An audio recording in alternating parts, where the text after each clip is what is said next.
Good evening, everyone. My Deputy Mayor McColeman and all of the councillors. We have our Journal Pioneer reporter, Colin McLean. Welcome. And we have our engineer from Tech Services, Aaron McDonald, and Linda Stevenson from Tech Services. And we have our CAO, Gordon McFarlane. Oh, I thought I had that shut off. Just give me a second here. And we have staff member Sandra Zarvey, and Brian Harlick here in the controls on the left. He's from Human Resources. And we'd like to welcome all of the viewers on YouTube to this planning board meeting on November 15th, 2022. So I will turn it over to the chair of the planning board, Councillor Brian McFeely. Thank Shut you. this phone off in the meantime. Thank you, Your Worship, and we would call the November 15th Planning Board meeting to order and ask for a motion to approve the agenda. Moved by Councillor Adams and seconded by Councillor Ramsey. So all those in favor say aye. Contrary, motion carried. So the one and only item on our agenda tonight is 287 Winter Street, restricted use. So we will move into that, and certainly want to welcome folks. Certainly recognize that this is a very emotionally charged topic and application, and that at the end of the day, council will ultimately all of council will ultimately make the decision on September 21st when this goes to council. So our November 23rd. But I'm having a little problem with dates the last couple of meetings. On November 21st, when this goes to council, 21st, when this goes to council. 7 o'clock, right? The 6:30. 6:30, yeah. The members of planning board that'll be dealing with this tonight are Councillor Ramsey, Councillor Adams, myself, and your worship. So our goal tonight is, our task tonight is to make a recommendation to council, or not. The second objective here is to receive staff support. As we explained at the last meeting, they were diligently taking notes at the last meeting, and we'll report back on the various questions that were raised at the last meeting as we get into the report here. From our perspective, we very much need to respect the process and as defined, and if we don't follow that process, we're very open to appeals at IRAC, etc. So the process is very, very much defined for us. And it's very difficult for councillors until it comes to the vote at council on the 21st to either show support or not on any topic. So if there's any expectation that councillors are going to be able to show support prior to the 21st, that is a very difficult position for council to be in, because that certainly would open us up to all kinds of litigation things. So anyways, just wanted to kind of talk a little bit about that process. Just before we do, could I ask a couple of questions, Councillor? Just certainly. So I'll be clear on it. Whether it's recommended to go to council or not, or to be approved, can council, maybe I'll ask this to Gordon, can council legally overrule a planning board decision at what meeting? Is it the next one? Yes. Yeah. Yeah, it'll either go to council with the recommendation of planning board, or it'll go to council without a recommendation from planning board. So the vote will take place at the end of the day. All of council will vote on. Thank you. On the resolution. So, anyways, the opportunity for public input was on November 1st, and we certainly welcome that input, and we have that input. So this planning board, anyways, in this term of council, we've always allowed people to speak at planning board with the unanimous support of all of planning board. but we only allow it if it's new information. We don't need to hear the information that we heard on November 1st again. We've heard all that. We have that recorded. We have access to it, and we have the letters that we received that night. So if we have new information to come forward, we certainly want to hear that, because we want to base our decisions on good information, but we don't need to have a rehash of the information that we heard on November 1st. So with that, we move into the report, and we would ask people again to sort of respect the decorum of the chambers, and if as we move forward, if people do have new information to bring forward, we welcome that, but ask you to do that in a respectful way. So, Just one final question before we move into that, Mr. certainly, Chairman. Your Worship. In regards to, if new emails came in since that, We will read those into the record tonight. oh, you will? Okay. Yeah. Thank you. Okay. So the recommendation for 287 Winter Street restricted use. Supporting explanation. The purpose of the application is to allow a men's shelter as a restricted use in the institutional I zone. A restricted use requires council's approval. Background: an application was received from PEI Housing Corporation for 287 Winter Street, PID number 310730. This application will require City Council approval to allow a men's shelter as a restricted use in the institutional I zone. The subject property was formerly used as a group home operated by Community Connections, serving as a staffed residence. And the map is there showing the subject property. The report under section 5.7 of the zoning bylaw: when planning board reviews a restricted use, it has to consider the following general criteria as applicable. A, conformity with all requirements of this bylaw, the zoning bylaw. Staff comment: a men's shelter use conforms with the bylaw, section 8.5, subject to council approval for restricted use approval in the institutional I zone. The current zoning, institutional I, does not change. One of the purposes of the restricted use designation is to accommodate unique uses where a zoning amendment, rezoning, would result in undesirable land uses due to the as of right in that zone. The proposed restricted use is permitted in other zones. If the property were to be rezoned to one of these zones to accommodate the restricted use being sought, it would result in other undesirable land uses in the area. The specific uses can be achieved by designating the property as a restricted use, allowing only the restricted use. The permitted uses in the institutional zone are attached to this report. So the institutional 1 zone, current zoning, section 27.1 of the bylaw, the purpose of this zone is to accommodate institutional buildings for education, health, government, public safety, recreation, culture, and religion.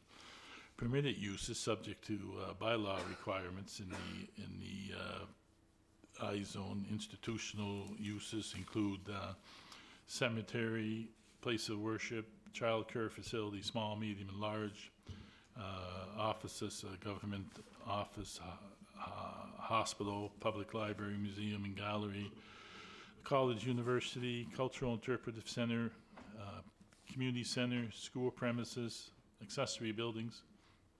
Residential uses include nursing care facility, community care and nursing home, social service agency.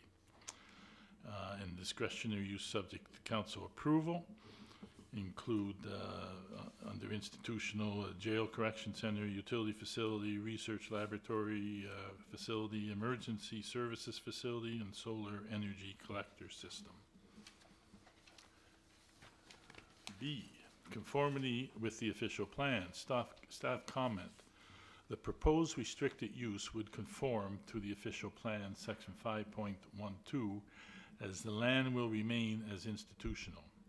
The restricted use designation is to accommodate unique uses where an official plan amendment would result in undesirable land uses.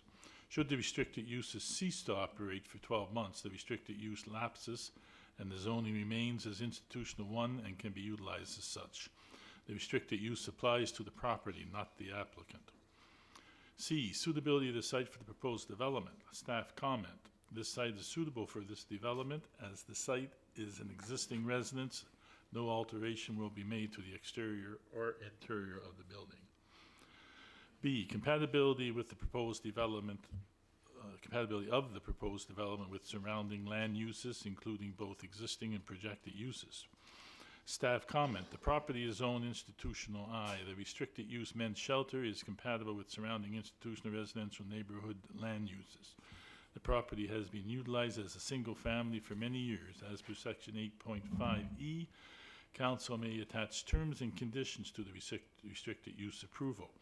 Council may revoke a restricted use approval for a violation of any of the terms or conditions attached to an approval, subject to a recommendation from the planning board. And again, the map is there showing the project and the zonings around it. Councilor McFeely, I think that should have said the property has not been utilized as a single family. I think what you read was that it has been, but it has not been for many, many years. Did I? Is that correct? Has not been utilized as, yeah. Sorry, I missed the not. There we go. Thank you. Thank you for correcting that. I'm sure you'll correct me later, too. E, any comments from residents or other interested persons? A public meeting was held on November 1st, 2022. The public meeting notice was advertised in the Guardian October 19th edition. 24 letters were mailed out to 20 property owners. Staff comment, at the public meeting, Ann Drake and Scott Carnell, representing PEI Housing Corporation and Native Council of PEI, provided an overview of the proposed intent for the restricted use. A number of the public attended the meeting, and the following persons spoke at the meeting.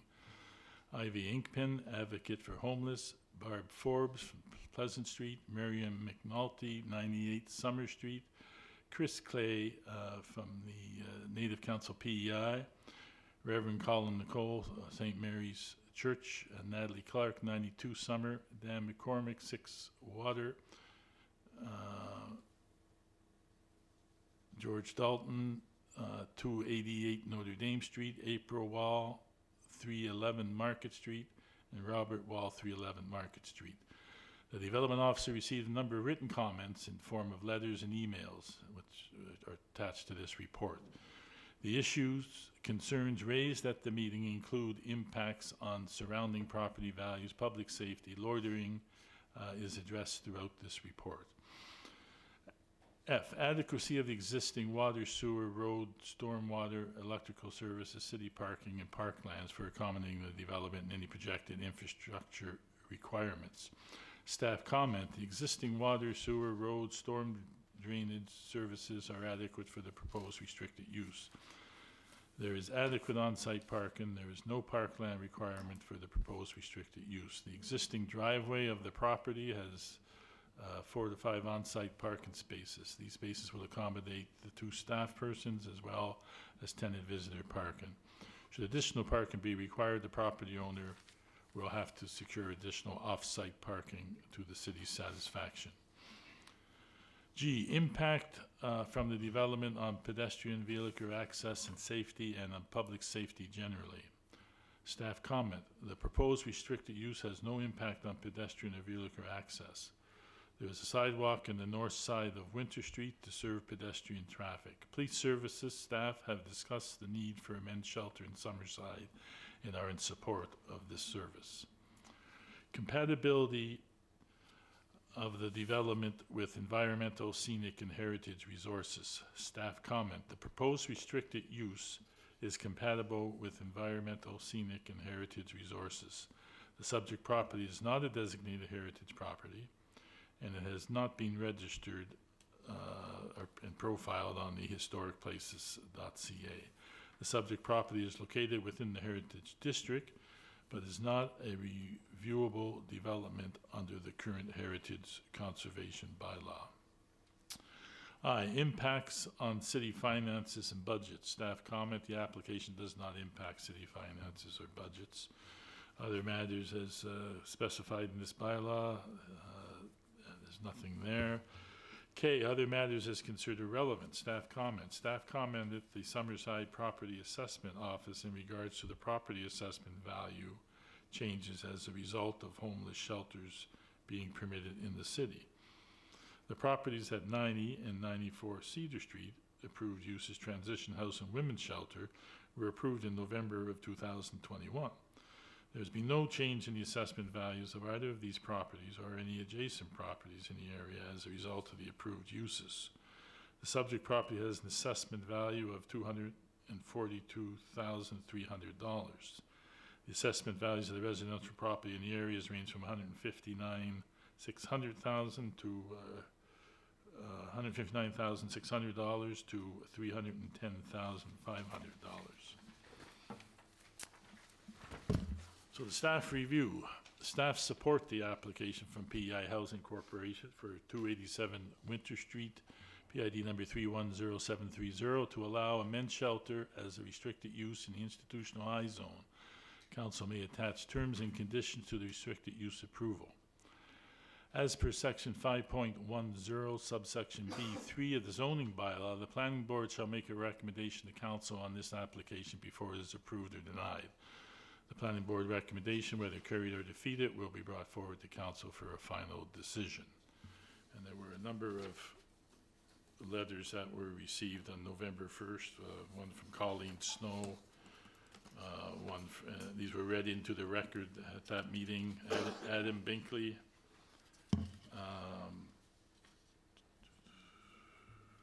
one from Jessica McFadden Reed, and one from Megan Arsenault, and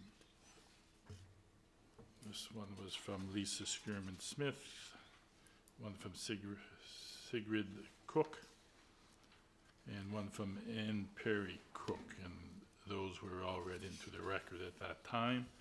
Since then, we have received a number of other letters, some in support, some not in support.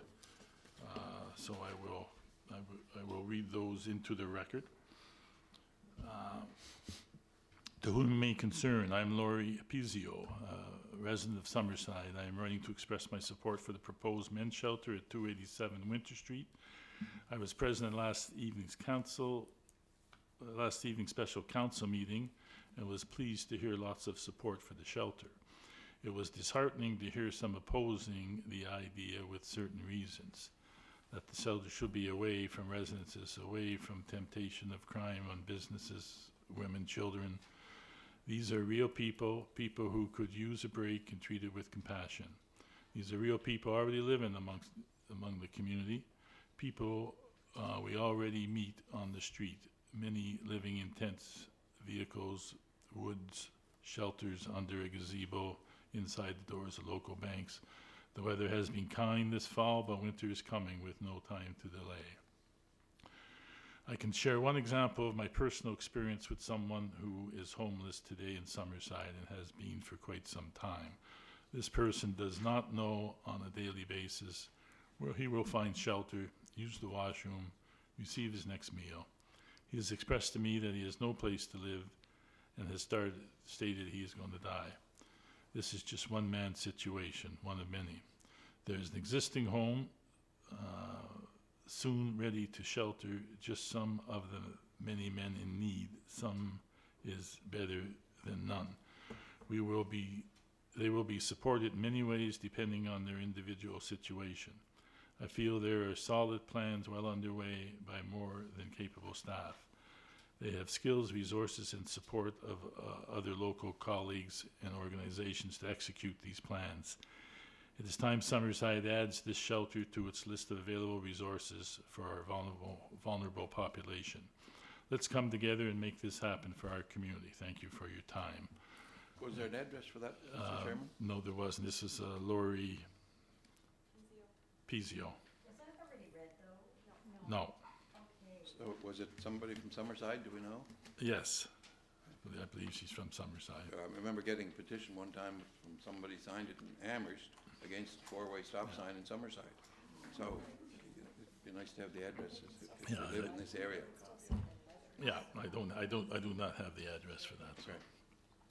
Then we have an email from Debbie Carson. And she's from Crozier Drive. That was sent to Councillor Carey Adams. I want to take a moment to let you know my husband Peter and I both support the proposed 6-bed homeless shelter that is to be built on Winter Street. It is long overdue. It breaks my heart to know people are out in the street trying to survive a brutal Canadian winter.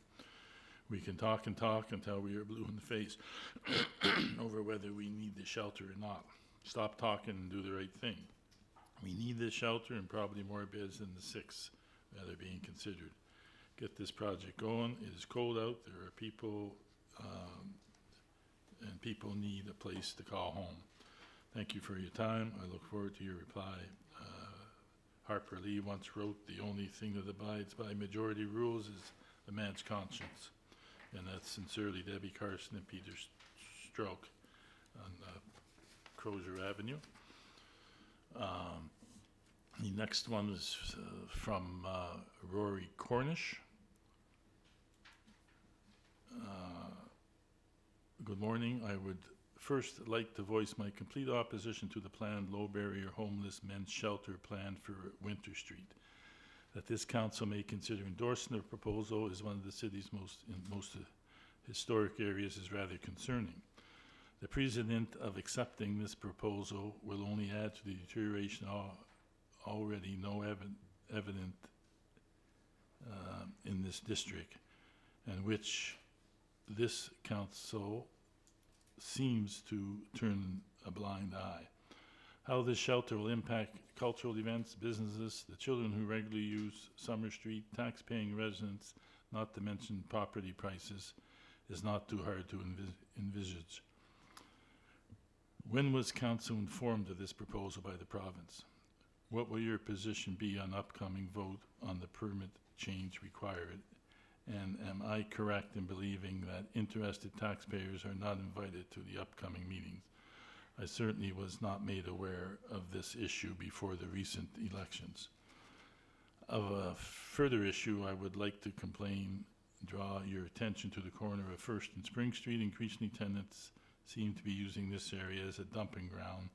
Not only is litter beginning to proliferate, at least 10 shopping carts have been dumped there for some time, which you may have seen when you attended the opening of Community Fridge. With a large house, anyways, that's not related to this particular thing. The rest of it in council have all received this, so I won't continue to read that. But that was from Dr. Rory T. Cornish, expressing his opposition to the application. And this one is from Claire Gallant. And this one was sent to Councillor Norma, I think. Congratulations on the election results. My vote counted. So just today I received a letter, read the men's shelter. Too late, I missed the meeting and would have gone. 3 concerns: that it is a low barrier rather than a high barrier threshold, which I could have supported, and that our precious 100-year commemorative sculpture in park could beat risk not of graffiti.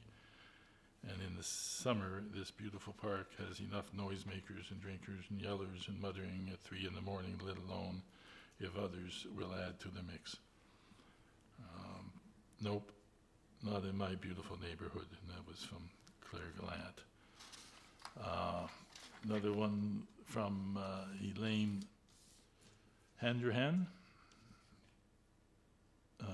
This somewhat similar to your recent comments, Your Worship, from Tignish PEI. In a few short weeks, we will be hearing and finding deceased in parks in the woods. With the housing crisis, there is no place. I have tried since May to find my brother a place and was unsuccessful until now. He has metal in his back and lived in a tent because he didn't have an address to be on a housing list.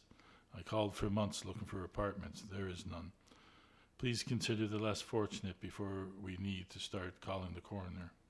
Here is his camp by himself, and there's a picture of a tent.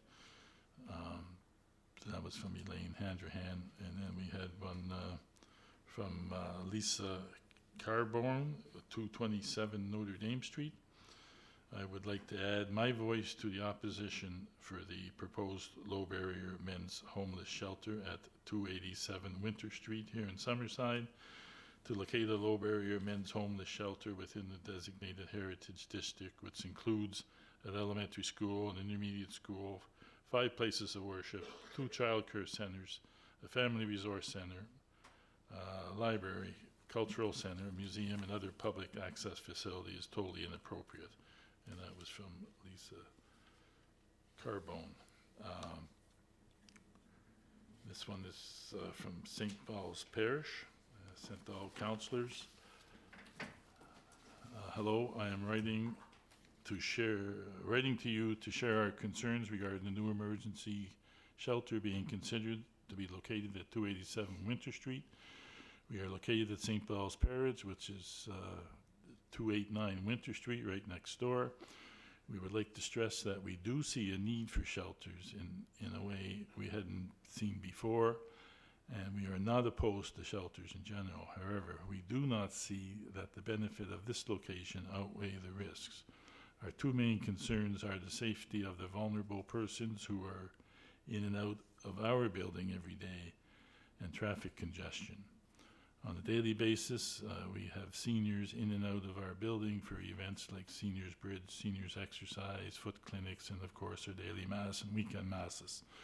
We also have over 90 children in and out on Sundays for religious class, as well as weekly youth group and many different youth events and parish events, which draws in many seniors and children.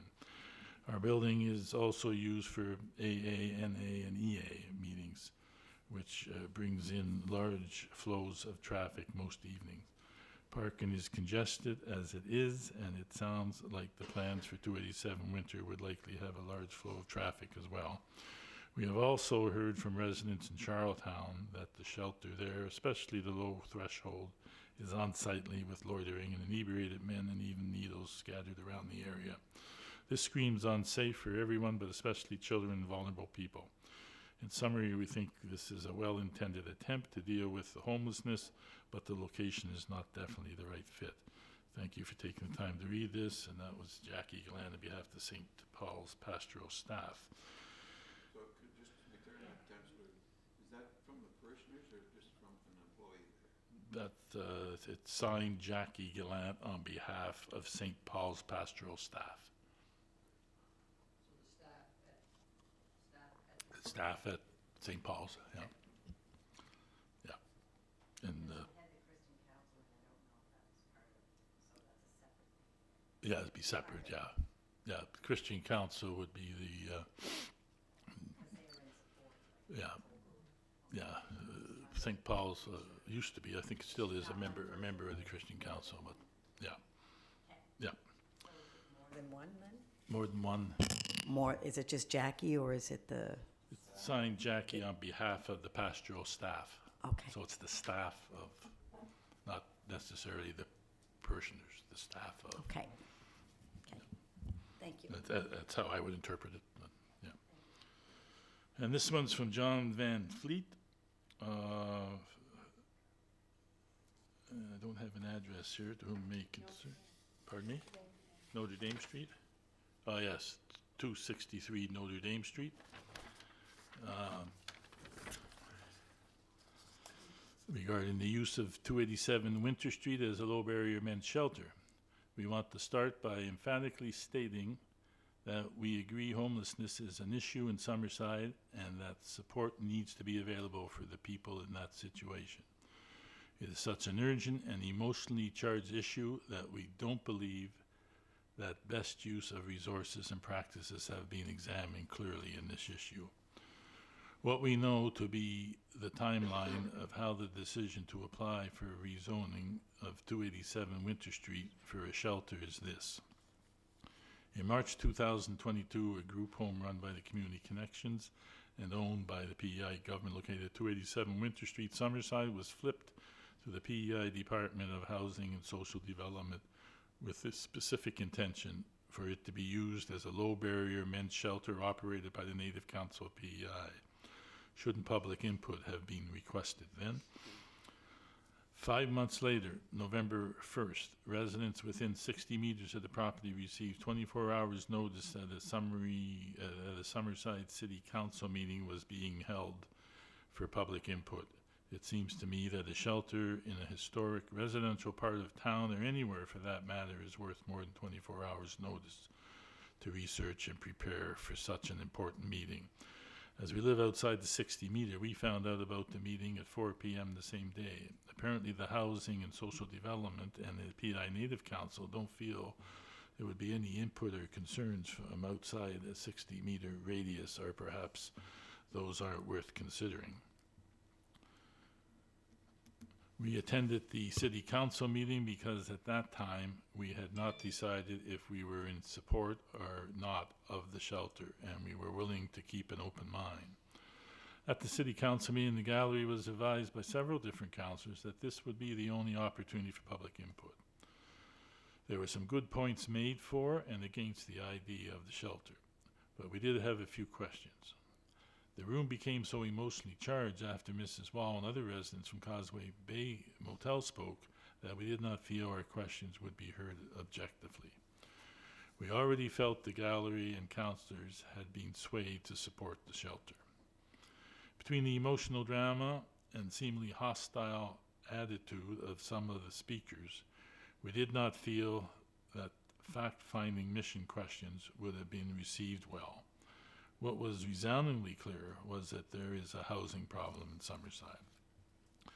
We understand that the potential client of this service are not bad people. Life can change quickly and some people need some extra help. Enough said about that. However, we were not comforted by the answer given when asked about how problems caused by loitering, causing a disturbance, using drugs in public, etc. would be handled. The response was to call Summerside Police Services. Was the police department consulted about this shelter? Will they require extra personnel? Does Summerside have the budget? And on it goes. We are concerned about the location because so many schools and residential homes are in the area. Is this location really that close to the supports these men need? The province moved the addiction center to Stratford. How is that helpful? At 287 Winter Street, the best place for a men's shelter. Is 287 Winter Street the best place for a men's shelter? We don't think so. There are too many historical homes, residential homes, school children, other vulnerable citizens in the area. We also asked the question why the property was not put up for sale publicly. Maybe someone wants it for their own family, maybe another B&B. The possibilities are there. It seems that more and more requests are being put on people who are already struggling to make ends meet on their incomes. With all the requests for free food, breakfast programs, soup kitchens, etc., people are giving up on using their own resources to look after themselves. We realize this might be an unpopular view, but really the need for these services continues to increase. Why? If these needs and requests are continuing to grow, then clearly supplying free food and such is not getting to the root of the problem. We are taxed to our limits, and we feel that the marginalized people are given more consideration than people who are getting up day after day working at whatever jobs they can to pay their bills. The tax-paying residents of this community were not given a fair opportunity to express their concerns and opinions about their own safety, property values, family life, etc. We are very disappointed in how the province and municipal governments handled this situation. Specifically, the province had 5 months to inform the residents that this was being considered, and the residents had 1 day to prepare to address City Council. There is an old saying that you can put lipstick on a pig, but it's still a pig.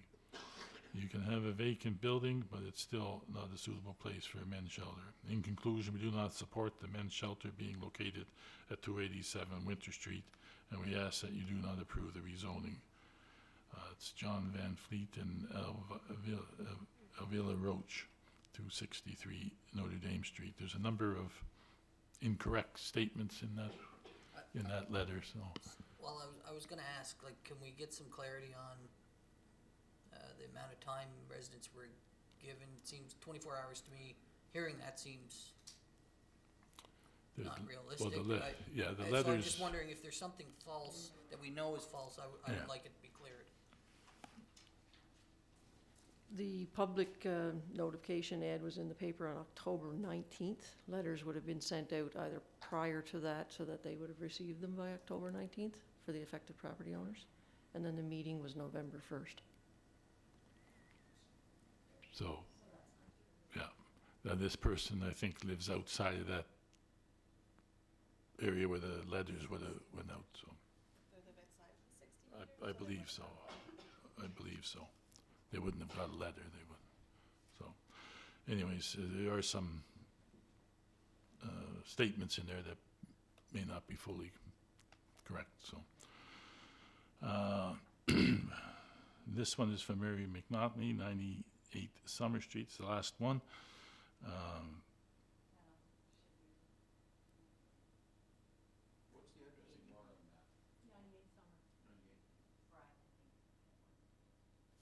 Oh, yes. Yeah, where did I do with that one? I do have another one here, yeah.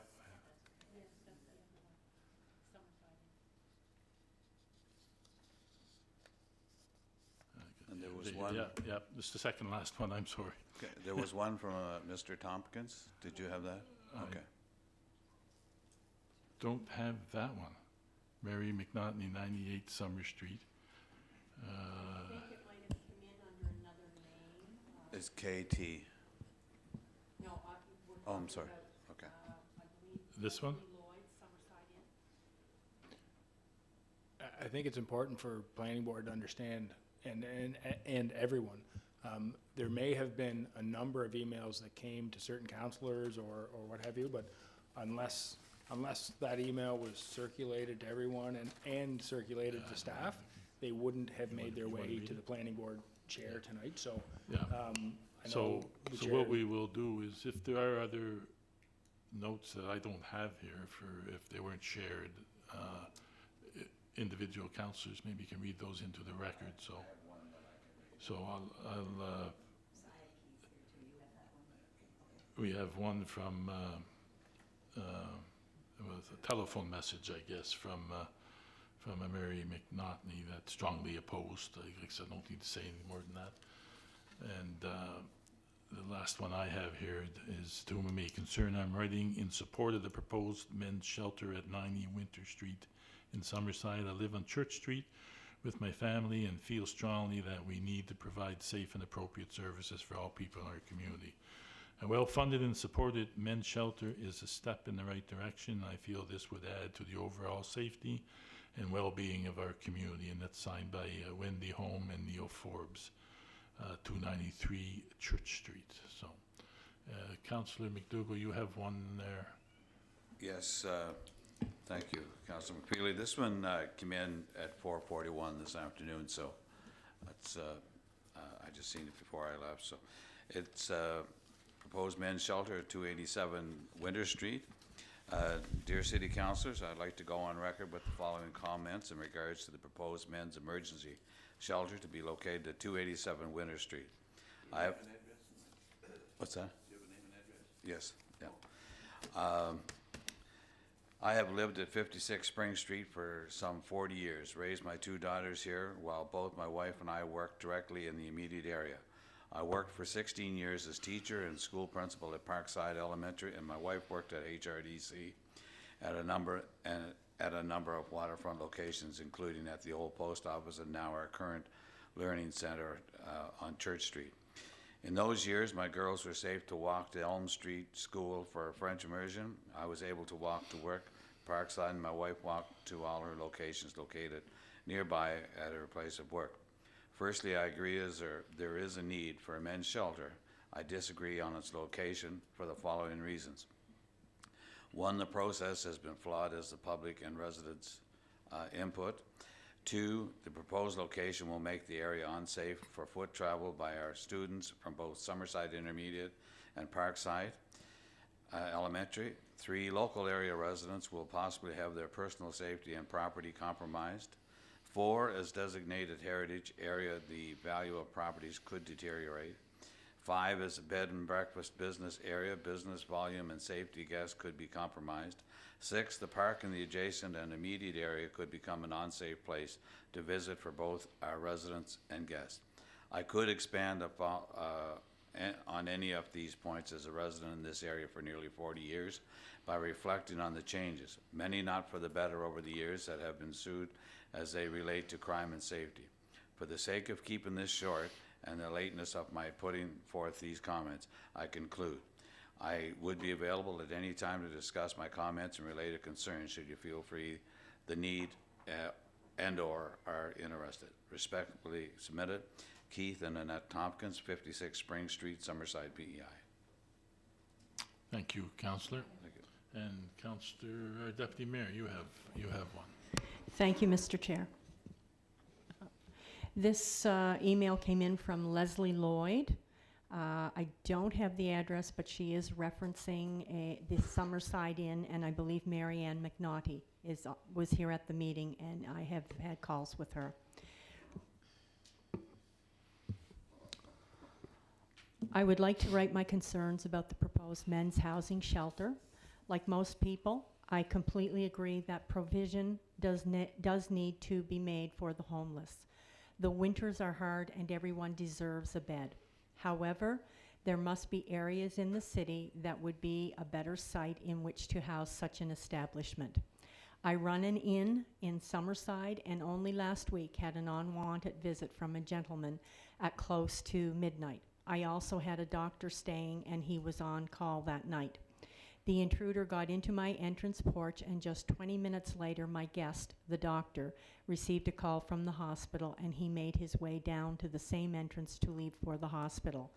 Luckily, the unwanted visitor had left, but it may have been a very different story. With this recent event, which has left me quite shaken, I do not feel we need to fuel the current situation by adding other gentlemen who are possibly using drugs and maybe drink excess alcohol, leading to violent behavior or looking to steal to fund their addictions. I have a duty of care to my guests, and I feel the city has a duty of care to its residents. And that is from Miss Lloyd, Leslie Lloyd. Okay, any other letters before we move on here? I just wanted to state that I had 2 phone calls. I think I had 3, but I had 2 that and one was from Mabel Crew. I don't have her address. And the other was Sheila Lachlan, and I don't have her address. But they said they lived in the immediate area. On Winter Street. Okay. They live they're on here. Winter. Perfect. Okay. Okay, so A few messages too, 2 or 3 messages. 2 or 3 messages? Yeah. Or not to read, just the names that I said I would document. Yes, okay. Well, just want to Okay. get those all documented, and then we'll Yes. move on with the process here. And this is very important for our residents in the gallery, that council members do share this information amongst each other when this type of a process is going on, in order to be fair, that people know that it's been recorded and everybody on this council is aware of the concerns and issues. I also received messages, as Councillor Bruce has pointed out, from a woman by the name of Kay. She, at one point in her life, was homeless. She is now very self-sufficient and is more than willing to offer her support. We've also heard from George Dalton, as well as at the first meeting in person, and again tonight, a phone message from him, Sheila Lachlan. And I believe that is it. Okay, thank you. Okay, thank you, Deputy Mayor. And any other messages that we should have recorded?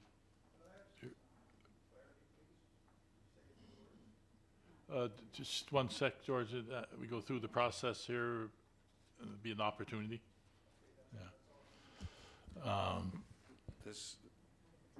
We're not open for comments yet for council. Not yet. We're gonna kind of move to the next stage here and get the motion on the floor, and then we'll have the yeah. Okay, so we've read the report, we've heard all the comments that we've received, I think, and they are recorded, so the last statement really is as per,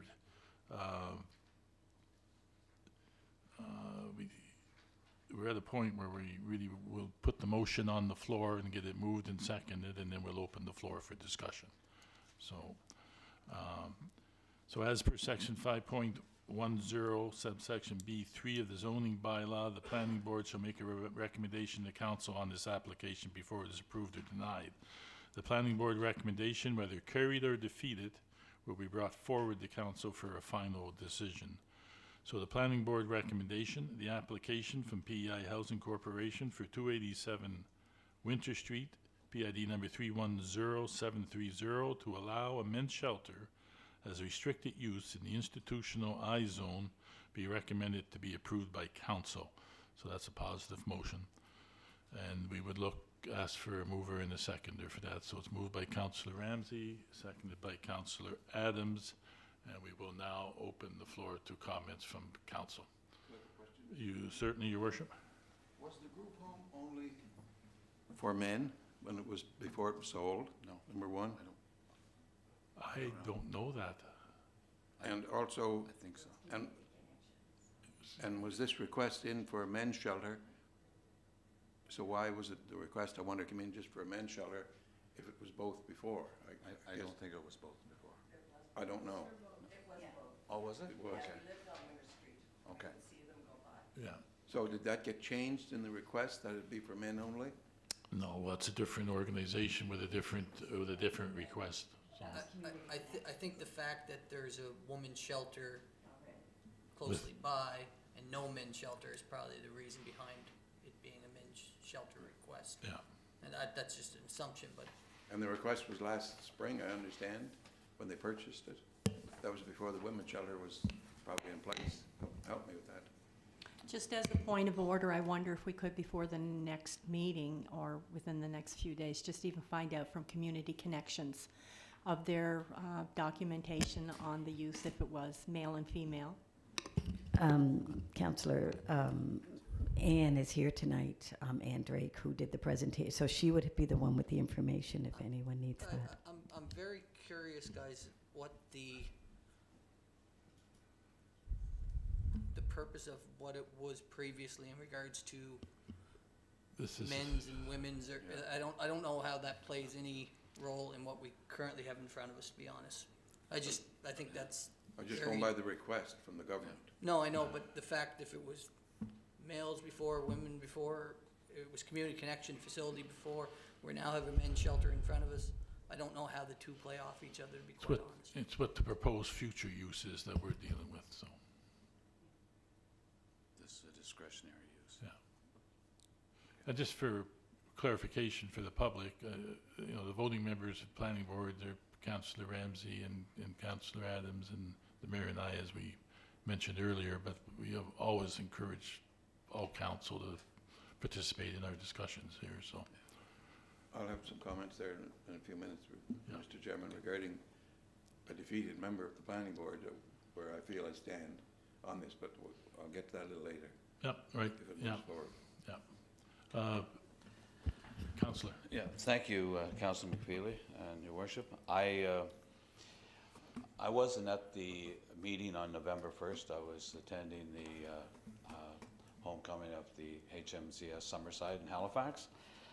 But I did the next morning get up and watch the YouTube version of the meeting and took everything in. I have read all the emails. I have listened to the phone calls, talked to the people on the street, and I know that next week we have a decision to make. I have a couple of questions that, because I wasn't here, I wasn't able to ask them, but I have a concern for the area that it's in. I have a concern. I'm not saying anything else.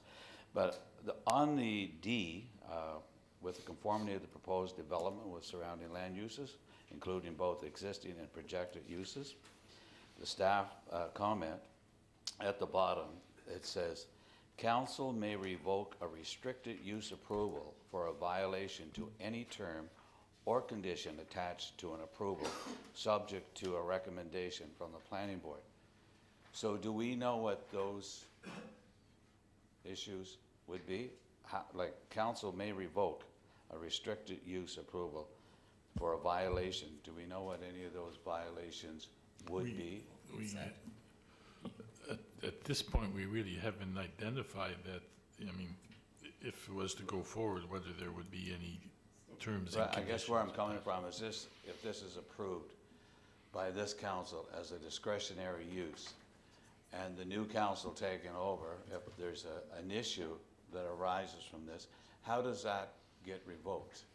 It says here it can be revoked, but there should be terms and conditions that they, If council chooses to allow the permitted use, then council can allow that pending, or allow that and set terms and conditions, right. right? And then any council, if those terms and conditions aren't met, then a future council could revoke the permitted use. Yeah, and I guess if there's nothing there, how do you revoke it if there's no terms and conditions? Well, we'd have to identify those in any motion that would go to council. Yeah, because I'm not as sure that council was aware of anytime we've done the discretionary use, I wasn't aware of any terms and conditions after it was approved. So that's just a point I wanted to make. The other one was on G, impacts from the development on pedestrian, vehicular access and safety, and on public safety generally. The proposed restricted use has no impact on pedestrian or vehicular access. There is a sidewalk on the north side of Winter Street to serve pedestrian traffic. Police services have discussed the need for a men's shelter in Summerside and are in support of this service. Did they mean that they're in support of the service in this location?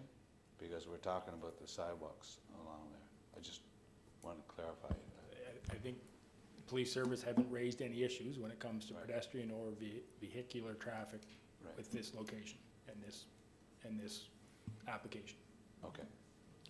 All right, that's all I have. Thank you. Councillor Snow?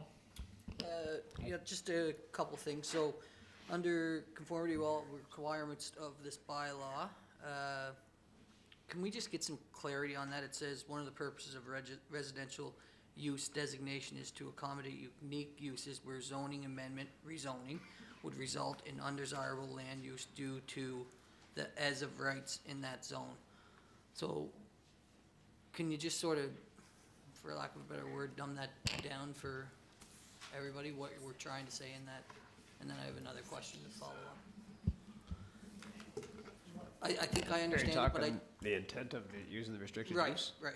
is that if you guys or council approves a restricted use, they're only approving that one use.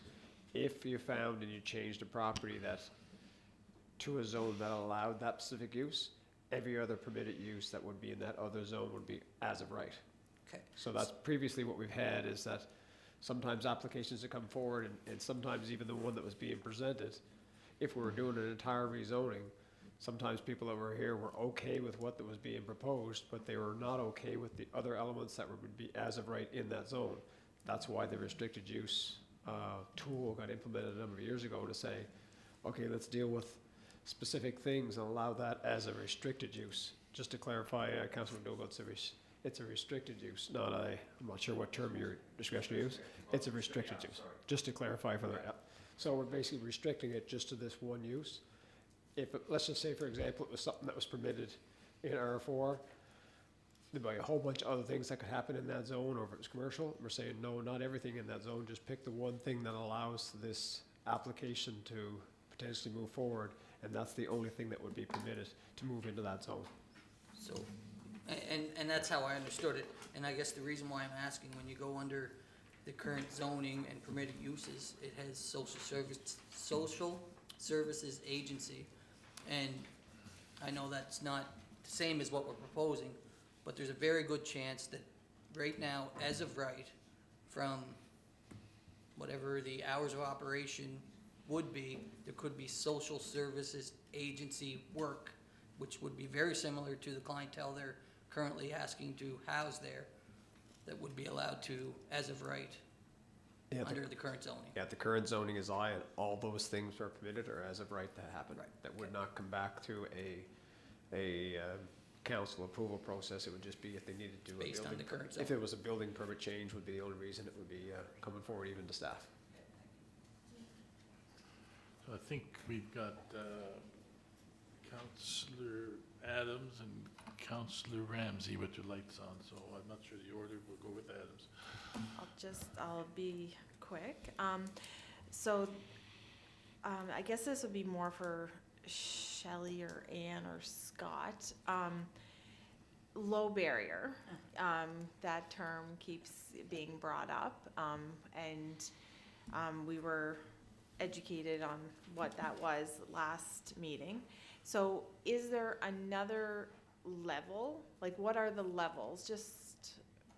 And is there another level that could be considered, or is low barrier the only option that the province would be willing to look at for this area?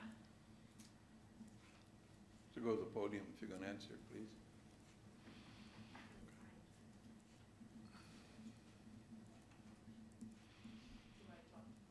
Yeah. And please state your name and position.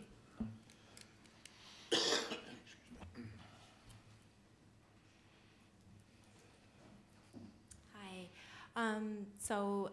Low barrier, as we indicated in the last meeting, is a service delivery model where we're trying to reduce the number of obstacles that individuals may encounter in accessing services due to their current circumstances.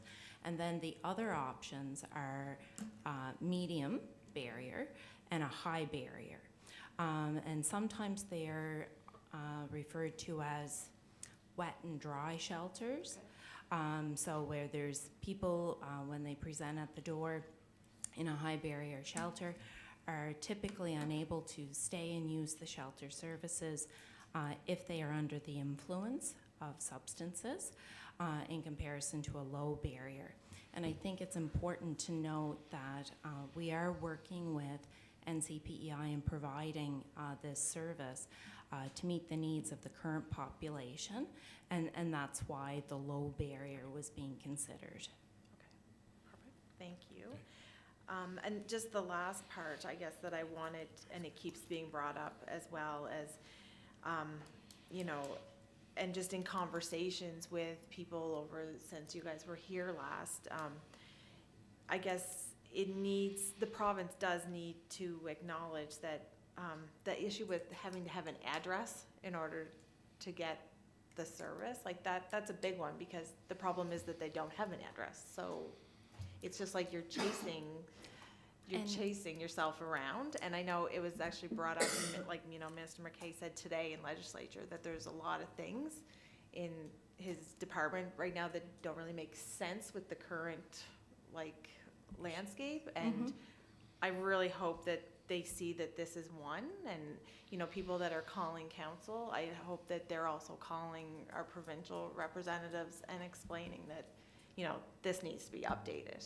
We have people that don't have an address and can't get help because they don't, but it's just, it makes no sense, right? So and I do think, just to speak to that is an issue across all programs and services, the address requirement, and there have been steps taken to address that barrier, and whether it's using a community outreach center as a central address in the Charlottetown area as an example, so that people can still access services. And the same would be for our housing services programs, family and seniors programs for housing. Is those are areas that are being addressed within the service delivery, because it does make it very difficult for this population.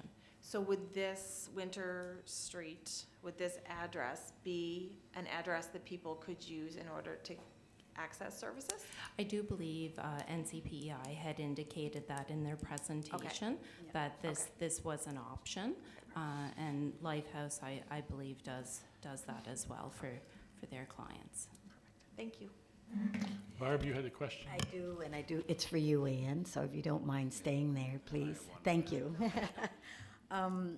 So the low barrier, a number, or a couple of people in the letters that they wrote to council spoke about the one in Charlottetown. So what we're looking at here in Summerside is a 6-bed with 2 staff, 24 hours a day. What is the low barrier in Charlottetown? What does that look like? Is it 20 beds? Is it 5 beds? No. Currently, it is 9 beds. 9 beds. 2 staff, and the hours of operation are 8 in the evening until 8 in the morning. Oh, it's so- not 24 hours. So the differences there are Winter Street would be 24 hours, a few less beds, and still staffed with 2 staff. Yeah. Okay, because I think some of the concerns were like loitering and, you know, maybe And I think that those types of. yeah, I did hear in the concerns around loitering and paraphernalia, and I think prior to the shelter support line that does the bookings for our shelter beds in the Charlottetown area, prior to the booking of the beds, there was some lining up of service. So individuals, it was a first come, first serve, and they would have to wait outside for the doors to be open, and that was creating hardship and difficulties for the clients. So that shift was made to reserving the beds.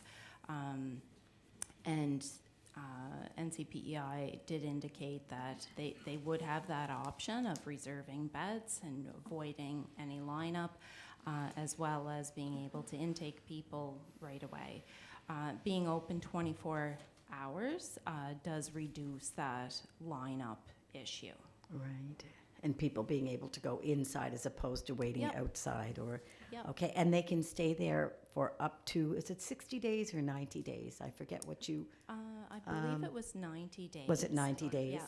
So Yeah. they could be in there recovering or whatever for 90 days. Yep, building their housing-focused support plan. Right, okay. Thank you. And before you Appreciate sit down, that. I think Councillor Thank you, Ann. McDougall has a question. as Just a well. quick question. We heard what the high barrier is, and we know what the low barrier is. Can you explain what the medium barrier is? And I'm not sure if that was explained before or not, but I didn't hear it. No, I probably didn't do a very good job of kind of clarifying that. Medium barrier is just as it is.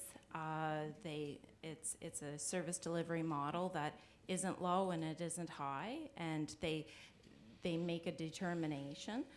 And I think it's important to understand that low, medium, high barrier, they're not fixed service delivery models.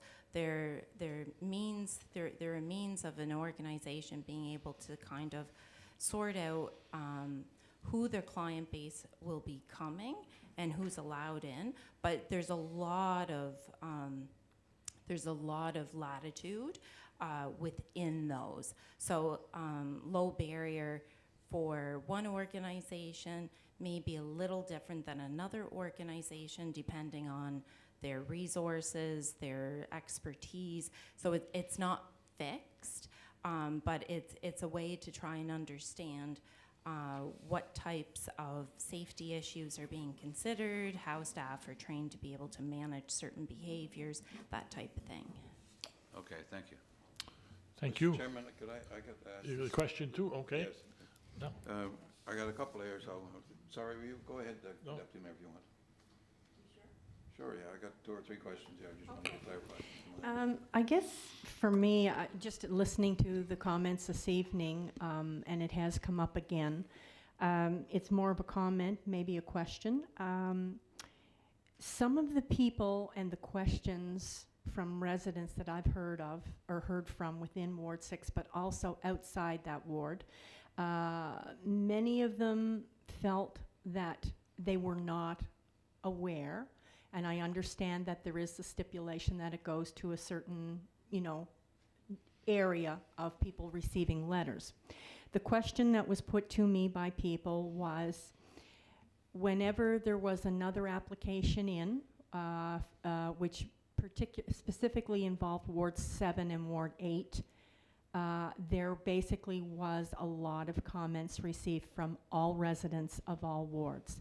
People were wondering where this is going to be an impact on the overall community, not just one ward. They wondered why that was not opened up.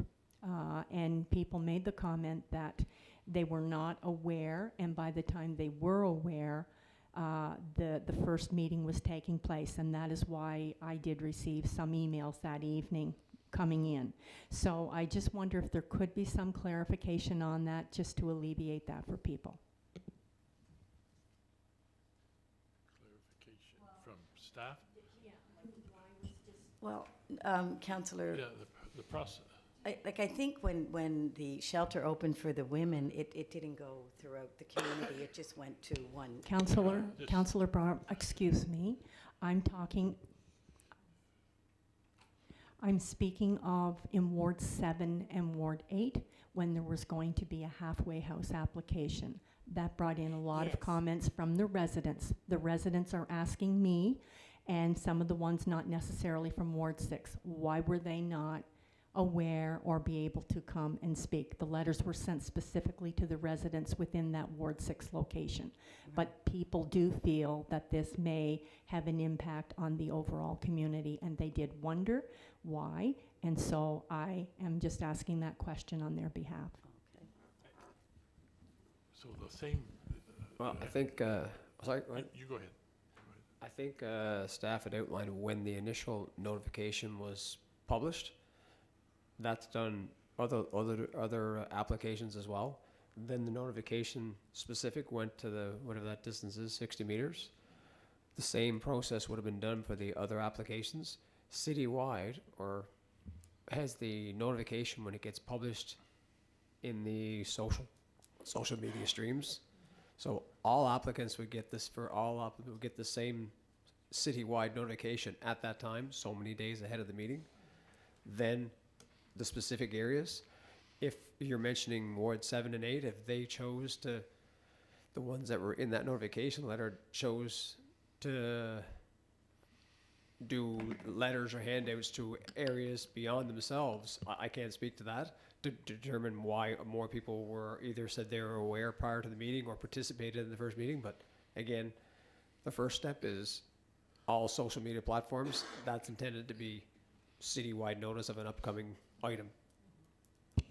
Thank you, Director Aaron. I guess the reason why I'm bringing it up, though, is because in the phone calls that I've received, people told me that there was a flyer drop pertaining to this specific application to let people know, because people were made aware that the application was in and that, they needed to be aware of it. So what I'm saying is I received calls on that, and I said that I would bring it up in the public portion of the meeting so people knew that it was open, that we were being impartial, it wasn't closed, it wasn't shut off to anybody.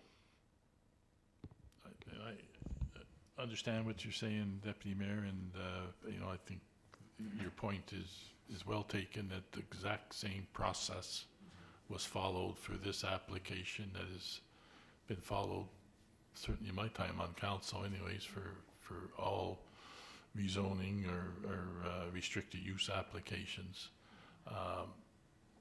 How citizens responded to that and mobilized around that varies with each application. So, but this, from our perspective, it's a very defined process in the bylaw, and that process has been followed to the T, and will continue to be. So, there's nothing different in how we process this application than any other, certainly, that, to my knowledge. I know Your Worship had a couple of questions for Ann. Ann's still standing there, so I don't know I wasn't sure if I could leave. Do you want to go ahead, Councillor No, Adams? I just wanted to, like, when 7 and 8 is brought up, and just to piggyback on what Councillor McFeely said in 7, as like what I experienced in 8 was that it was an immediate mobilization by the residents to do a flyer drop, and they just, even if they didn't get the letter, and it was just that makeup of people that made that happen, and it just depends on the makeup of people. Some people feel very comfortable doing a mail drop and getting right out there and going to it. Other people just want to wait and gather the information and go through the process, and so it's just the way it happened. It's the same as if it happened in any other ward. It might turn out different than these two situations now. So it's, but like we said, the timelines were the same for the Identical. previous group home that was applied for as to this one. There's been no difference in the amount of days. Identical process was followed. And I guess just as my final point is that's why I did want to bring it up, because questions were made to me about it, and I knew that we followed the exact same process. But I think some people felt, why didn't they know? But we all have that responsibility to, either check wherever the information is, or in this case, a mail drop or whatnot, and we tried to be very transparent. Thank you. Your Worship, you have a couple of questions Well, for Anne? this, in regards to, you mentioned 24 hours and 2 staff members. Is that 7 days a week, or are there more, 2 staff members on, you have more employees than 2? Yes, NCPEI had referenced that in their presentation, that there are more than 2 staff, but that the staffing model would be 24/7, 2 staff. So they would work in different shifts. I think Scott had referenced that as part of a graphic on a potential schedule on what those shifts looked like. Okay, just this question, Councillor McFeely, maybe I'm asking myself, I'm not sure. I've always voted on tie votes over the years, but I've never voted on resolutions after a defeat in an election. So I'm asking myself, do I have a mandate here, since I've been defeated, to even vote on a resolution that may come to council? And I guess Councillor McFeely is not the same way, but you're not going to be here after this. But No, I asked myself that yeah. question. Right. Do I have a mandate to even vote? And I understand all of the circumstances here. And I didn't win the Centre Ward where this situation is being discussed. So that's in the back of my mind too. I have to think about that. And we had mentioned, I believe Councillor or Deputy Mayor McColeman mentioned the parole house, or another councillor did, but there was a precedent set there by council. It was, I think the discussion that came out, a lot of people supported it in another location. And I think that everybody felt that was probably needed, but it should be someplace else. And I think some of that came out in this meeting, and tonight and other nights, so that's the situation. And in regards to, it goes to council on the 3rd Monday of the month, which is next Monday. And if there is an appeal one way or another, there's 21 days after that, and then we're into Christmas, and the cold weather is here now. So, that's a difficult situation, no question, to be dealt with. And so I'm still scratching my head here. Yeah. If this goes for a vote for recommendation to council, I guess I can probably vote, but is it fair to the people when I got the shoe leather put to me not to be here, sort of thing, just for conversational purposes? Yeah, well, first of all, Anne, if there's no more questions for Anne, Thank you. give her, have a seat. Yeah, you can answer that one if you want. So, and I'm not running again. So my term is over, but my position on this is that our term expires when the new council is sworn in, not at the election. And that we have a responsibility to carry out our duties and our responsibilities until that time. This application came in prior to the election. The process started before the election. That's how I position it for myself, Your Worship. I understand that, but you were not defeated. I wasn't so defeated, no, circumstances are a little no. different, But- I think. So I think you have to make a personal choice whether you abstain. Abstention is positive vote, but that you don't vote and recognize that, and I'm sure we'll respect that. But I think it's your decision to make. But I think you're mayor until I understand that too, yeah. the next until the new council is sworn in. So that's just my view. I just want to of it, make so. those points, Mr. Chairman. Yeah, understood, Your Worship. So, anyway, the last thing I kind of want to do here is, if there's new information from the public, in this term of council and planning board, we've never stifled. Yeah, we've never stifled the public, but we need unanimous. We need unanimous consent of planning board to open the floor to the public, and if we have that agreement, then we would open the floor with some conditions, and those conditions are that it needs to be new information, not a rehash of the information that was already talked about on November 1st.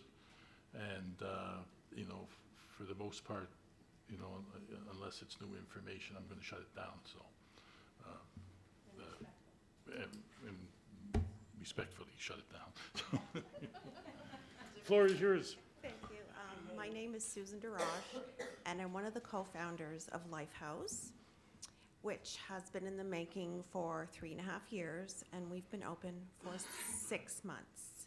Now, we didn't have any opposition when we started our process, and we were very thankful for the neighbors and everybody that lives in that area. But I'm also one of those neighbors that live in the area where Lifehouse is. And I can tell you in the last 6 months, we have not had one issue. Now, it is a women and children's shelter. And from what I'm hearing today is that women don't do drugs and don't loiter and don't hang around and don't get into trouble. Only the men. Well, I can tell you that's not true. And I hope that you will open your eyes to that. These people that we're talking about can be our brothers, sisters, not sisters, brothers, uncles, fathers, whatever, grandfathers, and they need a place to live, just like the women who live in Lifehouse. And I want to thank Anne and Shelley for being here. I have been working with Anne and Shelley for the last 3.5 months, and they have some strict protocols that have to be followed at Lifehouse. They sat down with us and went through every step of the process, from hiring our staff to case management training and whatever courses we needed. We also hired people that had social science degrees to work at Lifehouse, and I would hope that the Native Council has the same qualified staff that we are lucky to have at Lifehouse. We do have the same model, 24/7 supervision. We have 2 houses that our staff is looking after, and they're doing a wonderful job. And we also have to remember that the people that we're talking about, this vulnerable population, are already living in our neighborhoods. They could be living in your shed. They could be watching your car while you're sleeping. We don't know what's going on in the city when we go to bed. My husband's a firefighter. He has been for 35 years. And I hear that pager all the time in the middle of the night for all kinds of things that are going on in the city that you would be horrified to hear on a personal basis, day to day, that we hear every day. And my passion these days, and for the last 15 years, is to help house people that are vulnerable, people that need advocacy. And from what I'm hearing about this shelter, that they will have staff there to help you get your ID, to help you find a place to live, to help you re-educate yourself, to help you find a job, to make you a more responsible citizen.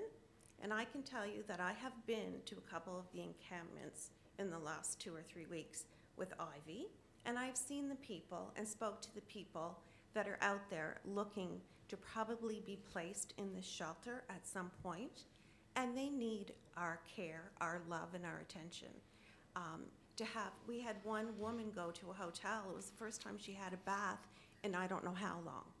We take for granted when we jump out of bed in the morning, we can have a shower, the fridge is full, and we get on with our day.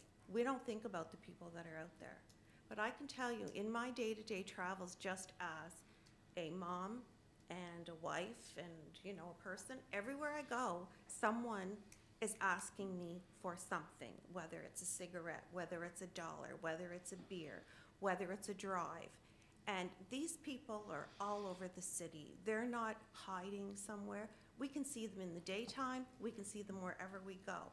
They are our citizens, and I think we really need to take care of them.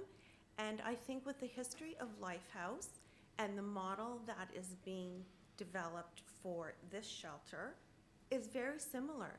And when that client comes to the door or makes that phone call to come into this shelter, they're going to be so grateful to be inside, to have something to eat, have a warm, clean bed and warm, clean clothes, and to have someone take them by the hand and help them do the things they need to do. Because if we all turn our backs and forget about them, we are going to have more deaths in the city in the next couple of months. It is getting cold. Ivy has delivered, I can't tell you how many blankets, how many sleeping bags, lumber for people to have shelter. Do we really want those people having 10 sleeping bags and with a tarp over their head when it's freezing cold? I don't think that's the way anyone in this city should be living, this country, or the world. And if we have a space that we can put them in immediately, Lifehouse, it took us time to renovate and all those things, the Community Connections property is ready for these people. And people have been living there. Those are vulnerable populations as well that have been living in Winter Street. They have 24/7 care. They have social workers looking after them.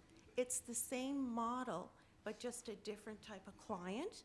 And I think I've heard this before I visited almost every shelter in PEI while I was working on Lifehouse. And I was told there's no problems on the outside. Most of the problems are on the inside for the staff to settle. And I've also spoke with Robert Morrissey numerous times, and he said with having Lifehouse in Summerside, we have the best services in our police department and our emergency services that are right there. He would never recommend anything being outside of town. By the time the police get there, it could be too late. And I know from a fact, when my husband's pager goes off, sometimes it's 3 minutes and that siren's going again. So I think that we keep saying it's not the right location. I don't think anyone could ever find a better location because we have the services. The people need to be part of our community, not outsiders because of their past. They all want to be responsible citizens and they have issues, but they need our help. And as I said, that building is ready to take 6 men off the streets and hopefully turn them around to be responsible citizens. And I commend the province for taking this step and finding this solution for us, because all the time we say, oh, our government doesn't do anything for us. We never can get through to them. Well, you know what? We can. And Margaret Fowler and I proved that. We were able, these 2 grandmothers, to get Lifehouse open. So I think if the province is being proactive with the Native Council to get this open for our men, because we got lots of questions. Why are you opening a women's shelter? Why aren't you opening a men's shelter? Well, it's one step at a time, and the first one has proven to be a success for this 6 months, and I think it will prove itself, and I think we need to give this one a chance. Maybe we can put some provisions, and maybe we need to build a big fence around the backyard for the neighbors. Maybe we have a 1-year contract. There's all kinds of things we can do, and if it doesn't work out, you know, then what can we do to make it work? It's not going to work. How can we make this work? Thank you. Okay, thank you very, very much, and thank you for all you've done at Lighthouse. Again, I'm people, just your name and address, and please, we're interested in hearing new information. This is new information. Okay. For those that don't know me, I am Marlee Goody. I live at 261 Winter Street, and I'm a veteran. I appreciate what you had to say about Lighthouse, but let me tell you what I do that probably council is not aware of. Every Tuesday morning, I work with Vets Canada. Are you aware of what that is? So you know that we have a lot of PTSD. You know that we need a place of solitude where they can come, which they do. Tuesday mornings at my home. Every Wednesday at 10:30, we have a community meeting. I see some of the people that are here. And what we do is we do referrals, information and referrals. We've brought together our community of a women's group that deals with the LGBT and sexual assault. And we have meetings. I am tonight actually supposed to be speaking at SIS because the program I put together is bringing the community together with our veterans and dealing with the issues that we have as veterans. This has been ongoing, homelessness, and I can appreciate that. But I have concerns because how that will affect the groups that we're running now in that community, in that specific area. It is a historical delegation, from what I understand, absolutely. Are the vets going to come if they know that there is a supported homeless shelter there? I don't know. I personally do know that some have decided to leave the neighborhood because of this ongoing discussion. I am concerned as someone who sees the parking lot in Trinity and see the homelessness there and see the reaction from the police when they show up, if they show up. And to me, I'm concerned about the security that they're going to have with this place. You talk about a fence, you talk about things, what about cameras? Because to me, this was never brought to my attention as a resident of 261 Winter Street, and I can see that facility, right? I'm out there picking up garbage every other day. I'm out there, and you'd be shocked what is in my garbage can that I never put in. It's sad that it's come to this point, but I personally feel that the shelter should not be a man's shelter. I believe that it should be re-looked at in a more appropriate manner, and yes, brought to myself and others, because I have over 300 vets that are on my list that come in and out of my facility and my home that I've shared, because we don't have a facility to deal with homelessness here other than information and referral to Vets Canada. And I can tell you that in the last 3 years, I have placed 7 vets. And unfortunately, because of the way things are here, our families were split up. And I personally know of someone who had been in a vehicle because the husband and wife didn't want to be split up, because there was nothing here. Nothing but information and referral, and sometimes things don't get attended to completely.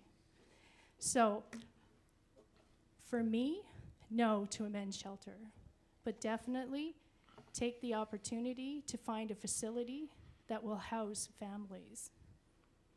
And if you have any questions or concerns, or if you know of anybody that's homeless, the community center is usually open to those that for veterans, and we do information referral to the Military Family Resource Center too, because we don't have that here anymore either. So I thank you for your time, and I really hope that this is tabled to the new elected personnel so that we can all have the opportunity to speak individually to the new people that will be carrying it forward. Because my understanding, this is not the only shelter. There's 4 or 5 coming into play in the immediate area. I don't know, but that's what I've been told. So it would be interesting to see the precedent and how going forward this is going to be handled. So thank you for your time. Thank you very much for your perspective. Appreciate it.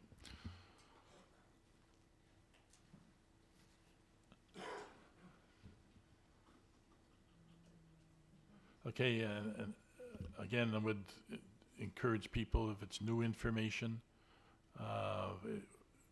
we don't need a repeat of what we've already heard, and but we're very interested in if there's new information. So. This is new information. My name is Ivy Inkpen. I'm the homeless outreach worker in Summerside, and I took the opportunity to be informed. I went to Charlottetown. I sat outside the shelter from 5 o'clock in the afternoon before the shelter was opened at Bedford McDonald, house, and there was nobody around. They were at the outreach center. And I sat there for approximately 3 hours until they actually came to the shelter, and the shelter opened their doors. And I put the shelter to a test, just to bring the information back to you, because I walked in with one of my clients, and I was told specifically, you can't be here, you need to leave, and you need to make an appointment to come back in. So security, I can tell you right off the top of my head, was paramount for the people that are coming into the shelter. The staff are very polite. There's a process that they follow. Security is one of the major concerns that they have in regards to people just walking in the door, because that's just not allowed to happen. There was no one loitering in and around the shelter. I sat there for 3 hours. I didn't see one person come towards the shelter. They knew that the doors didn't open till 8 o'clock. And they respected that. There are rules, and they're very well aware of the rules, and they all follow the rules, and they know what the process is. I did not witness any kind of paraphernalia at that shelter. I didn't see any violence outside that shelter. So in my personal experience of going down and becoming informed in regards to the shelter, I fully support this shelter being in the location where it's going to be at, if it's so choosing to do so. So, thank you very much. Thank you very much. Okay, Mr. Dalton. And again, we would reinforce that if it's new information, George, we'd love to hear it. But if it's a repeat, we've already heard it, and It will be given it new consider- information, Brian. Thank you. I just want to maybe clarify something here. A lot of you counselors would have got phone calls, right? Yep. Today? Yeah, I received one from you, George. No. So that's my point. See, the phone call you got is a result of this paper. It's new information. It was, we had a meeting last Saturday. Anybody know that? We had a meeting at Trinity United. I was I aware. was disappointed that there wasn't one counselor there. And so were the attendees. Now, that could be to communication. This here has been a very tough thing on everybody personally. And it couldn't have been at the worst possible time. Half into the election.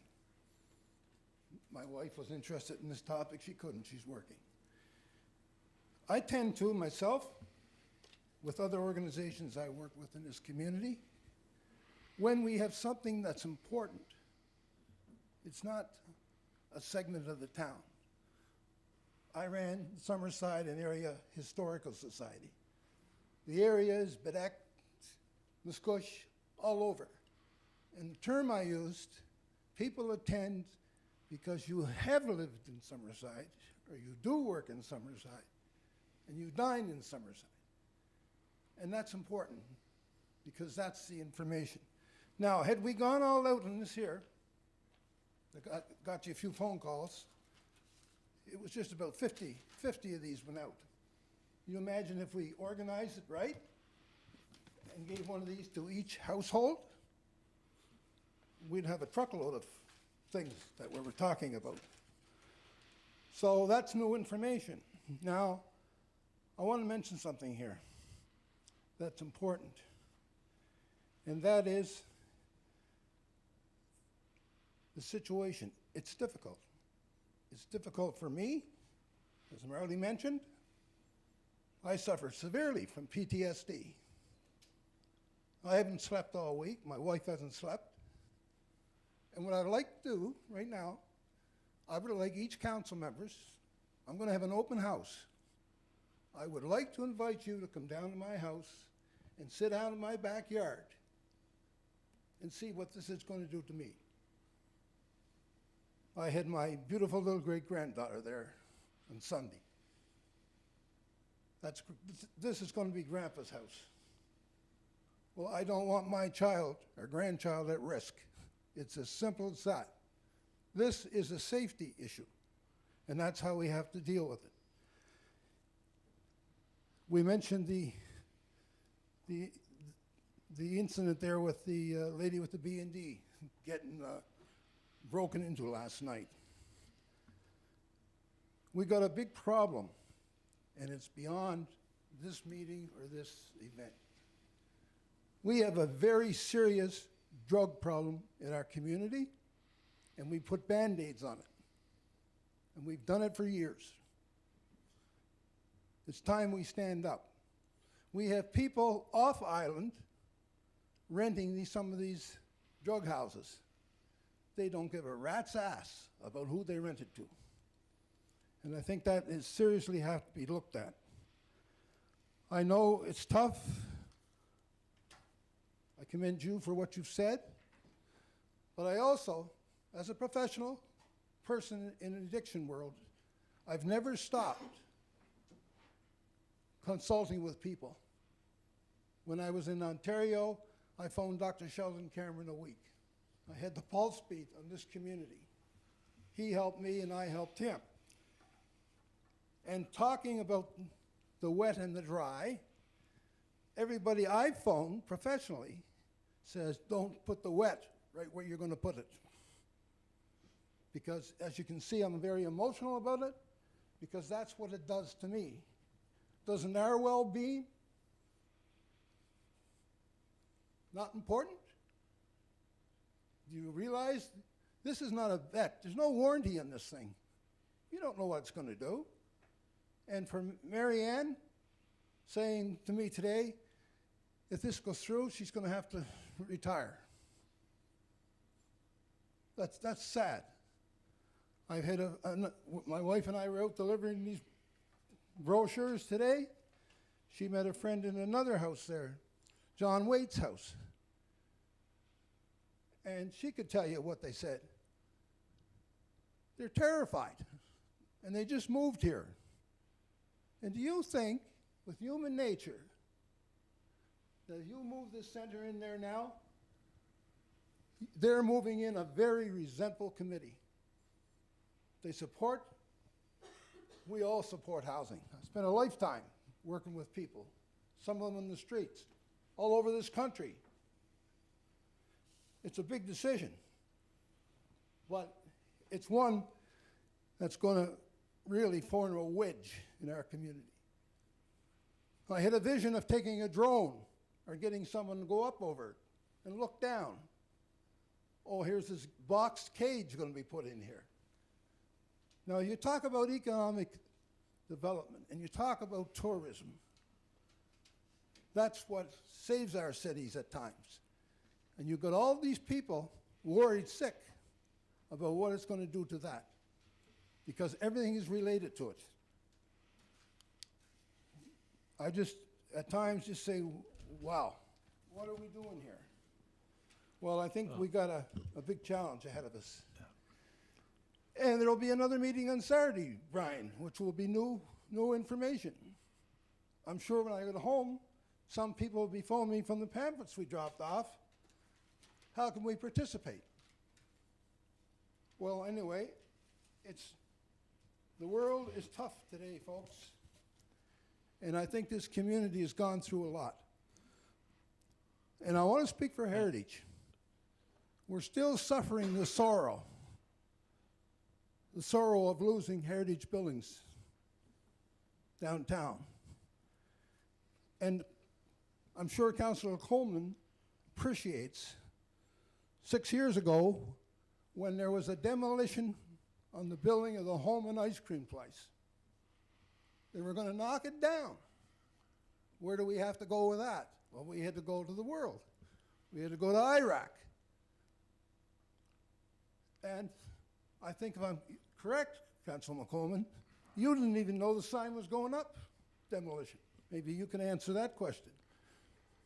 So, George, I think if we can focus on the application that's in yes, front I of us will. here, please. And, Yes, I'm just saying, And folks, I'm emotional about it, but I support every good heart that's in here for their cause. Well, if this takes place, it's not going to be. Well, thank you, George, and I guess just to reiterate, you know, the city received an application. The city has an obligation to process that application within the process that's defined in our bylaw, and that's what we're doing. So we thank all of you for your comments, and again, if there is some new information, we welcome that.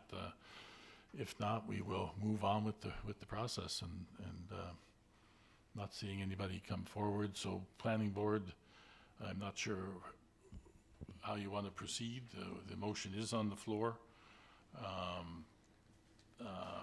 for it to go to Can I ask a council. question when you get a minute there, Mr. Chair? You certainly may, Your Worship. And I'm thinking out loud here, and we have a lawyer in the room. Can the planning board table a motion? I'm just wondering. You know, Don't see why not. I guess I would ask for the professional opinion on that. I'd suggest you'd want to have a valid reason for tabling it. I'm not sure. But could it not be, it doesn't really have to go to the November meeting, it can be to, if you were to, without tabling it, it can be to the January meeting or To December whatever meeting. meeting. I guess that's, you know, one of the questions I have is, you know, we talked about here in section D, and you raised it, Councillor McDougall, that, you know, if we wanted to put some terms and conditions on it. I'm concerned with that. And I don't know what those are. What should be considered as terms and conditions. So I'm not sure that we've explored that appropriately. I think in the process, the time to do that is at the next council meeting. If Yeah. council wants to, I mean, And- you're gonna have a discussion prior to the vote, and if council wants to Put conditions put on. conditions on, My concern is that, like, you know, it's getting cold outside. Yeah. Like, you know, we have to make a decision. And if we say yes or if we say no, either way, people are going to be impacted. If we say yes, they have a place to go. If we say no, we could have a real problem. And if we say no, maybe there's going to be another location. I don't know about that. But I mean, we have to make a decision, and it's hard. This is not easy, folks, but we need to make a decision. There's still a 21-day appeal period after the next monthly meeting. But that's out of That our runs- hands. As council, I think Yeah, we're, no, that runs into Christmas. do you know what I mean? But as councillors, we have a responsibility to make a decision, whether it be yes or whether it be no. And I don't feel like we should leave it. If there's an appeal, there's an appeal. That's out of our hands, but at least we've done our job. And I think your point that it's getting cold is very valid. So. The reality is, we have all been elected until the end of the term. I think, and I hope I'm wrong, but it appears that we're trying to get out of making a decision based on an election. I hope that's not No. the case. Let's do what we were sworn to do 4 years ago, finish the job, make the decision. The 21-day appeal, even though the reality is, even though the appeal window's there, the applicant, after it's approved, can use that facility based on the approval of council. If it gets appealed, then it'd be overturned. But during that appeal window, doesn't mean they can't use it. I'm correct in saying that, right? I have no Right, they take problem the risk. So let's with get this done. I just want to clarify, I don't feel I have the moral authority to vote at this point. So that's fine. That's There's just the still, way I feel. Still yeah, enough. there's still a quorum within, there's still a quorum, Your Worship, within planning board to. I still think the planning board should move it forward to the November meeting, the 21st meeting, and if there's conditions we need to be attached to that, then by all means. Okay, so planning board, are you ready for the question? Does somebody want to speak? I think probably before the question, maybe, I'm not sure.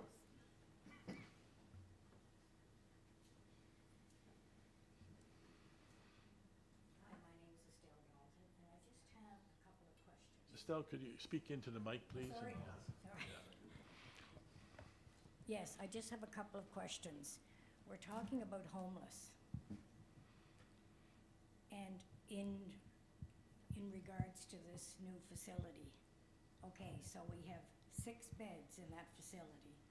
These gentlemen can stay there for 90 days. How is that helping our homeless people? Could you answer that for me, please, anybody? Pardon me? How many outdoor homeless are there? What's the total number of homeless? You're providing 6 beds. Yes. Now, what is the number of, Currently, we have approximately 150. in Summerside? In Summerside, 100, in Summerside all over? Yes. Okay. So that's what we have in Summerside. And this keeps you, this. Can I Okay. I don't think they're all living in tents, right? Some are living, yeah, right. It's the number in tents. I think the actual homeless people who don't have a place to be. It's not 150, it's more like. Homeless that are actually in Summerside floating, couch surfing, is approximately 150. I have approximately 10 people, give or take, that are in tents. They're intense, yeah. Yeah. But we keep referring to homeless in Summerside and using this facility as, and it isn't gonna work for that. I can't see how, so. My question is, what's going to be going in this facility and what training are they going to have, or what facilities have they got for these gentlemen? This was all covered in the last meeting. Oh, I'm sorry. Yeah. But we weren't allowed to speak or ask questions in that last meeting. Yes, you were. It was open to the public, and the public were provided a full opportunity My to. husband has nothing to do with this. I can speak for myself. I'm sorry. Yeah, understood. That was a public meeting, and know, but all you the had public were provided the opportunity Yes, to but speak in and that ask meeting- questions. In that meeting, again, the homelessness was the big question. And people were up here crying, and we have hearts, and we feel very Understood. hard for the homeless people. But this is not going to do anything for the homeless people. I'm Brian. telling you that right now. Yeah, and Ms. Dalton. we appreciate your. When you ask that, it's Mr. Snow over here. When you ask that question, I understand what you're saying. It's not gonna solve the problem. But we get doctors every day, and we don't have enough doctors to serve all the population. So we still need to address the issue one way, shape, or form. And I think that from listening to the application, that's what they're trying to do. Whether or not this is the right location or not, that'll be decided as we debate. But I think the argument would be, to what you're saying, would be that 6 beds are not enough. But just like we don't have enough doctors, but we're still trying to get doctors, right? So it is what it is, and we'll see how this goes. But Yeah. I think it's people working to try to address issues in the community. And Okay, we, so what happens on a night if, you get a load of people, or 10 men going to this facility? They only can take 6. And I understand. So, we certainly understand that. Well, thank you very much, Susan, again. I could probably help you with that question. We could get 6 people tomorrow. Use your mic, Susan. We could get 6 people tomorrow, and with the staff that you have there, they're gonna start immediately trying to find solutions. Our goal is not to keep everyone housed in shelters. Our goal is to defer them elsewhere. Maybe they need to go to Mount Hubert, maybe they need to go to Hillsborough. Maybe they have a family member that could take them in, so that opens up another space for somebody else. We're not gonna have 6 individuals for 90 days and those 6 leave. We could have 3 get housed in a week, we could get 3 housed in the next month. We don't know what's gonna happen, we don't know what the province can provide. We may be able to go to Marvin Clough at the provincial housing, and he can find a spot for them. So we're really the first step to help the first 6 people find a place to go. And then after that, maybe they'll get a job. Some of these people could even have a job, they just don't have anywhere to live. It doesn't mean they're all gonna be, suffering from addiction or from mental health. There's all sorts of people that are homeless for different reasons. Of course. And it's going to be, I can probably guarantee you, no one's going to stay there for the full 90 days and take up that space. The government. I'll be in the backyard, so I'll be watching. Thank you very much. for Thank doing you. that. And thank you, Susan, and thank you, Estelle, for your perspective. Appreciate it. Okay, Planning Board, I'm not seeing any other lights or any other expression of interest to speak there, so we will call the question to Planning Board. And I will read into the record the recommendation. I believe it was moved by, some time ago, I believe it was moved by Councillor Adams, and it was seconded by Councillor Ramsey.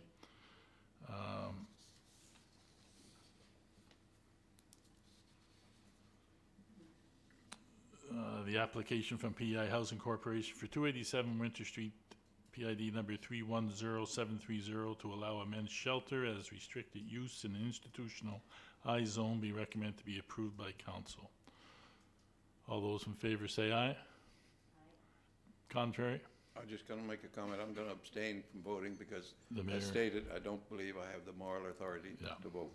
And we thank you for that, and we respect that. That's a yes vote, yeah. Yeah, for the, It may be determined as that, but Yeah, that's the way I feel. I understand your position on that, Your Worship. So we thank you. So that recommendation will go to council on November 21st, 6 o'clock. And council, pardon me, 6:30.